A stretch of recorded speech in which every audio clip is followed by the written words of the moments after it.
Hi చెప్పు hi. Hi. అన్నయ్య వచ్చినాడు ఎలుగుల ఎనెల్ తెచ్చినాడు. అన్నయ్య వచ్చినాడు హల్చల్ చిందులు తెచ్చినాడు.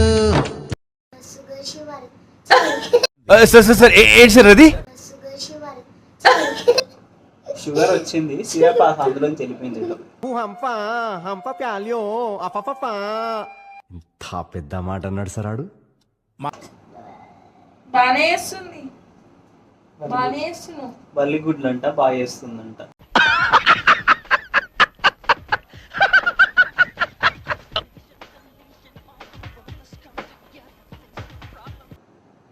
మెచ్చుకోవాలంటే చిన్నపిల్లలు మెచ్చుకోండి, పెద్దోళ్ళు కాదు. అర్థమైందా? వచ్చిండా సైంటిస్టు. మీరు సబ్స్క్రైబ్ చేసుకోకుంటే వెంటనే వెళ్ళి సబ్స్క్రైబ్ చేసుకోండి. మీకు ఏ స్వీట్ ఇష్టమో కామెంట్ చేయండి. Like, share,